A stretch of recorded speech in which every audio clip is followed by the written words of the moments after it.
हमारे साथ इस वक्त महाराज आशुतोष जी मौजूद हैं। तमाम तरीके के आरोप जो हैं वो अभी मुक्तेश्वरानंद के ऊपर लगाए हैं।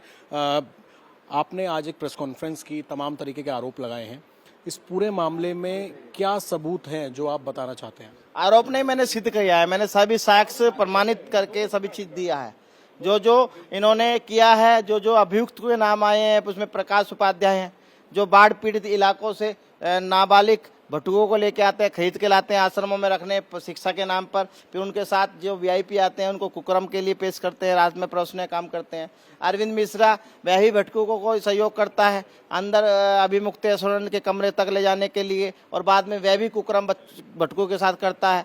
और तमाम जो भी दोनों अभियुक्त, पहले मुख्य अभियुक्त अभिमुक्तेश्वरानंद और मुकुंदानंद, दोनों के दोनों साबित हो गया है कि इन्होंने कुकर्म किया है। आपने बताया कि आज जो नाबालिग हैं उनके स्टेटमेंट हुए हैं कोर्ट के अंदर। हाँ, माननीय न्यायालय में क्रमबद्ध और मीडिया मतलब कैमरे के अंदर उनका कैद हो गया है। आपने जो सीक्वेंस बताया, किस किस कब ये कुकर्म हुए और कहाँ कहाँ पर हुए? जो आपने लगातार 2 वर्षों से अधिक हो रहे थे, पर यहाँ आखिरी कुकर्म जो हुआ है 17 जनवरी 2026 में इन्हीं के शिविर में हुआ है। शिविर में कहाँ पर हुआ है ये? जो आपने इनका माघ मास में जो शिविर था उसके अंदर वैन का आपने जिक्र किया, में भी अंदर छेड़छाड़ और कुकर्म का प्रयास इन्होंने किया है, वहाँ भी हुआ है। आपने सबूतों की बात कही, लैपटॉप दिखाया, लेकिन ऐसे क्या सबूत हैं? क्योंकि अभी मुक्तेश्वरानंद जो है वो कह रहे हैं कि सारे आरोप गलत हैं। कभी चोर चोरी करने के बाद नहीं कहता मैंने चोरी किया है। ये कुकर्मी है, कालनेमी है, राक्षस है, अब जेल जाने का इसका नंबर आ गया है। वैन का लेके आपने जिक्र किया, साथ ही आपने स्विमिंग पूल का जिक्र किया, लेकिन उनका कहना है कि कोई स्विमिंग पूल नहीं है। स्विमिंग पूल को इन्होंने छुपा दिया ना। अब जब मैंने पहले प्रेस में बताया तो इन्होंने क्या किया, इन्होंने स्विमिंग पूल में रद्दी भरवा दी और वहां पर इन्होंने उस कमरे का सारा सामान तुरंत हटवाना शुरू कर दिया है, क्योंकि पुलिस जाएगी, जांच करेगी।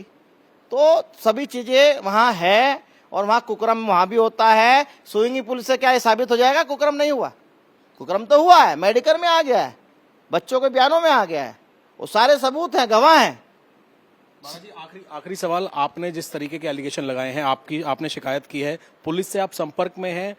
पुलिस इनसे पूछताछ के लिए कब नोटिस देने वाली है? आगे जांच में क्या होगा? ये पुलिस से पूछिए, आप यहाँ के अधिकारियों से पूछिए। मेरा काम साक्ष्य देना था, मैंने पूर्ण सहयोग रूप से इनको साक्ष्य दे दिए हैं। आपने कांग्रेस और सपा के नेताओं को लेकर और डिप्टी सीएम को लेकर क्या बात कही? देखिए, जो वीआईपी इनके रात में विश्राम के लिए आते थे, उनके सामने प्रकाश उपाध्याय, अरविंद व अन्य अभियुक्त इनके सामने परोसने का काम करते थे नाबालिग भटुक को, और वो वहां पर उनका शौक पूरा होता था। और वह समाजवादी पार्टी और कांग्रेस के लोग ज्यादा हुआ करते थे।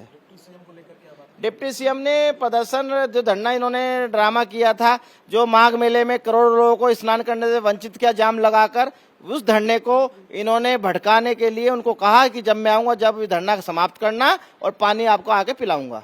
बहुत शुक्रिया हमसे बातचीत करने के लिए। आशुतोष महाराज हैं, इनका साफ तौर पर यह कहना है कि बच्चों के स्टेटमेंट कराए गए हैं, मेडिकल कराया गया है, उसमें तमाम चीजें आई हैं और पुलिस पूरे मामले की तफ्तीश कर रही है। अब देखना यह है कि जो आरोप है, जो एफआईआर हुई है, उस पर पुलिस शंकराचार्य अभिमुक्तेश्वरानंद को कब नोटिस देती है, उनसे कब पूछताछ की जाती है। फिलहाल पुलिस का साफ तौर पर यह कहना है कि पूरे मामले की तफ्तीश की जा रही है और जिस तरीके के संगीन आरोप हैं उसमें चाहे वो बनारस का वो मठ हो या फिर प्रयागराज में जहां पर माघ मेले के दौरान जिस तरीके के ये आरोप लगाए गए हैं, कुंभ मेले के दौरान, वहां पर भी पुलिस जल्द ही तफ्तीश करेगी। कैमरामैन चंद्रभान के साथ अभय पराशर, इंडिया टीवी, प्रयागराज।